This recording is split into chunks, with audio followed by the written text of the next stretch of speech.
ombema aposifo ayen hwehwemu akwachi enu nti no omba stress kwadu omode abomo anase charge sheet da court ni nim no omo pese omo twesan na omo kan sane na Bishop Salifu Amoako lawyer so ka say kwadu bofo na ka say omo pese charge na yede abomo no omo twesan a omo ni hwe ka na otemuafo Samuel Bright akwa ejina ato na oka say kwadu bofo no de na asem aba na say ne ono asan ba say opese charge yede abomo no otwesan a then ye na court ni hwe kan ti nyoma ka no eno apepepe na court no ebeye na court no sorry asem no na court no say we discharge omo na mom ne ewo ne say ye pie ba abonten no na police fo ka esi ho no mo na ye hu say ye de opinion no ene mienu nipa mienu e ka ne ho no akwa hwemu boss yes Mr. ya from say me old man na san kan ho bio ntin ka Mr. kwan kakra na again I'm sorry not this time free AM home care and nursing home no mo mahwe awo for ma nya kwan waduma we home care and nursing services elderly day care medication management dementia and Alzheimer care physiotherapy services post surgery care illness recovery care ni nyina ne say obusuani bi kra na bi a wakwayare sabia na yayi na befie na free AM home care and nursing home for ya 24/7 wo mo abekọ akokrokro no ekwan obefa so obefa ni ndro no mo entertain no na wo so nya kwan waduma ene AM home care and nursing home sabi na mi pay obutimi krokro busuafo kra kire wa umu omo wo hefa AM home care and nursing home e wo fanko Accra and Sawom road from 0540 344 837 and 0207 859995 boss we dem dawasepa what's me breast AM home care and nursing home comfort compassion and caring home Abusia putuprunka edwa yensa ka ejese Bishop Salifu Amoako wone ne yire moha Amoako eni wo mu media na wo mu ka wo ho a na wo wo court ye di wo masem enam akwanhia wo momba etu ka ekokohia ye ewo East Legon de ko ball light pole mu ema maywa mienu efa so hwe wo nkwa no abemu ne de court no edi nasem awie edna judgment amanifese wo gitu mu se odifo nti court ne hye yese yemfa no konkopiem ewo nkwalabo ne school fee se ni fie no enru 18 years ebetimi ede na kwakotwere aban kokum eno nti nkwalabo ne school ede na so twe a ye de man se wonko na afei o maame o papa any maid na wo kom ho ne de na ka wo mo court no edi wo masem ehwe se wo mo ye nhwe han e ma wo mo ba wo onya nhwehye du wo twe enwo se wo tuka kokotu ka na enam ne nsa so e ma emayiwa mienu ehwe wo mo nkwa no court ne di asem na e de fine kra eto Salifu Amoako ne yere ene afei ni maid ne etiri so kra magana fo e be kire se fine na e de ato mutiri so ne de ase esadodo fi se akra mienu e na ahwere wo mo nkwa ebusua ba ko de wo ma de nyina ba ko pe ene na mo ba no nsa so amana hwere ne nkwa no ebusua se me no ka se de putuprumu no ababeto ja se court no eja Salifu Amoako ne yere ene maid ba kwa wo kom ho naka ene wo mu je om no mu se o ene asemi de ya fa ye ho adi o mu je om no mu pie fi court wo si abonti na o hrom ene esan echi wo mu biemu a adekode pot ye me esan chi wo mu no eno ema meto odwane mum ne na momonte so ene ede ba beso mo se ne di kankan na semu ya semu a esi be boso me ni enna kakra ni a ganafo ene di asem na chi ye pa hwe se ehe ena asem no ebekwa kodu nte busua sesi a me no ka se de Bishop Salifu Amoako ne yere ene afi made ba kwa wo kom ho no court anase attorney general drop isa cases ni nyina edi from tiri so ananka wo mafom ho edi na so omoko drop case no wo court omo pie fi court sense abontin ape na police for assign echi wo mo say Archbishop Salifu Amoako wone ne hokafo na wo mo court na ya asem dada no a na no asem no a sebiebru wo mo ba ekotwi sen akwanyo afazu twi sen no sebi wan fa adwena nto ho me ko wiase wode ko bo obi die mu a nkwada ewom hye condemn to gigrebu mebusiafo ne ganafo ina ati nisuo no asem no na court eda ho edie na Archbishop Salifu Amoako anya afoforo mienu esa court a court tena asem no so na kosi sen Philippa Atanga ya Peace FM any despite media yamano before wato nkra edi free court ema yen na Philippa wa court ye bebi sasa Accra Circuit Court sin konwa e wa asem no no ekosi sen Philippa wafa boya court nkomai yo ene Accra Circuit Court etnas no Bishop Salifu Amoako ene ne yere moha Amoako ene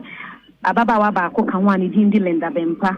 ena na court edi omasem na senya wedi kan edi atudwa dada no eye omoba na asem na meno so ema ye twe nipa miensa we begina court a kwedu a ye di abom no se omama kwan ama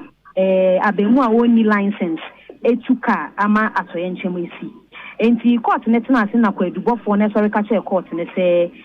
omo sre mre na anu a court tina ase no se omo pese omo document bi omo sign ekomu biu na omo kom no ma hu se ehun behia se ombe ma aposifo ayen hwehwemu akwachi enu nti no ombe sre se kwadu omo de abo omo ana se charge sheet da court ni nim no omo pese omo twe sign na omo kan sa na Bishop Salifu Amoako lawyer amfo so ka se kwadu bofo na ka se omo pese charge na ye de abo omo no omo twe sign a omo ni hwe ka ena otemuafo Samuel Bright akwa ejina ato ena o ka se kwadu bofo no de na asem aba na se ne ono asan ba se opese charge ye de abom no otwe san a na ne na court ni hwe kan tin yo maka no eno apepepe na court no ebeye na court no sorry asem no na court no say we discharge omo na mom ne ewo mu ne se ye pie ba abonten no na police fo ka esi hono mo na ye hu se ye de opinion no ene mienu nipa mienu e ka ne ho no akwa hwemu na me twemu kakra ema court ne ka ya discharge omo no obi ba dwen send the court ne se omo nko no omo ho so se court ka se ya discharge wa eno nche se ya akwete wo enti se ya discharge wa bibia etumisi se kwadubofo no ye nhwehwemu kwa echi na ohun se ehun benya se osande asem ne ba court a kwadubofo no tumi di asem ne san ba court enti megie di se bia na Bishop Salifu Amoako aposifo de na eko se ne ye ya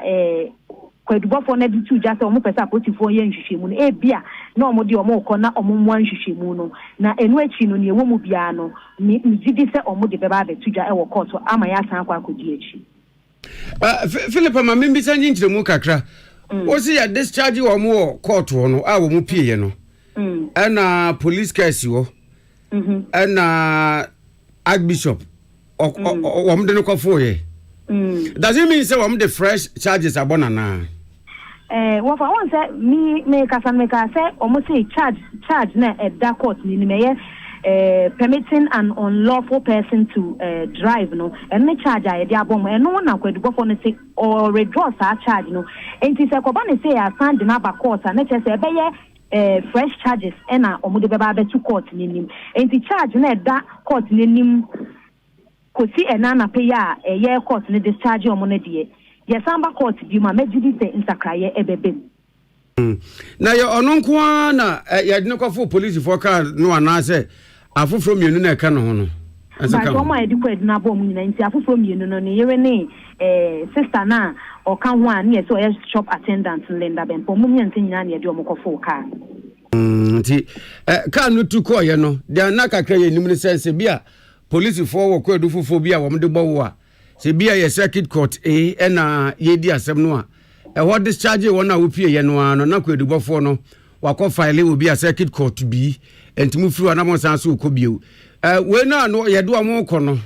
wada roma wutietie mu ye do amo ko se police remand custody na se ya discharge wo se wo mo ko on bail just be a fresh charges bi bansa yo on se me tremu se ye ka se a discharge nanka esiwa na posifo ka ni siwa ma mu pia bonten no na ye de omuko share ka ni mu na esanti yan die chi ene aposifo na nkasa no na mpo aposifo na nya de omo ne ye be kasa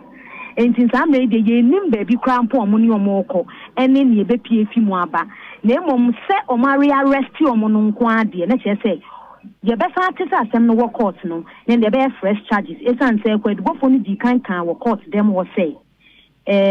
charge na eda court ni nim no omo pe se omo be withdraw na so omo withdraw dia ene na che so omo san ba court na ye fresh charges e na omo de be mo na ni omo ni aposifo ne koye ne de eno asem de ye nim ba ye nim se ye de na tena apos ye de omo atena aposifo ka mu asan de omo ko Philip yes I edi amane foforo aba abebo mo say ye amane ben say ye din tini asan che omo no de eno emma ya ye she omo se eba ye mama so ebu omo ye besan aba ni ye de aba beso mo America wo se aha too much. Subscribe my page we na fe ni adoma no so se na upload bia ne putupu nsem bi sei etomu a onsa ebetimi aka na why first person na wo betimi ahwe ebusua memo refi say all the social media handles no so ko ha too much gh ho so ya kai se wo be like no wa share wo ho so e de amame afi me kanfo am home care and nursing home e de amount se wo maame o papa onua bi wo yarefo bi wo baketo bi wo fie ya ohia wa attention nanso adwuma agewada agye nyina nti wonya bre emfa masa nipa na eno na am home care and nursing home aba e de amount se wo betimi atu nurse fo amoma ba fie aba behwe wo yarefo no e de amount ama wo so wo ho atimi aha ni nuronom na duane die ni exercise ni bi obeye bi on behwe so be no kama e de amount ti sanso so a wo so e wo home ho mo sesi ho kama agudi bia wo ba bia o yarefo no betena ama ne ho ato no se ne be na ne ho betimi ato ne tententem so eno so wo ho a wo kɔ hɔ a betimi ahwe ne yie pa e de ama wo Accra ofanko numbers no egu screen no asefa na ene wo entwetwe enkomo na wo metimi aboa e wo ohaw bi se ya wo nam ho that gold eni edi ameje so abusua makra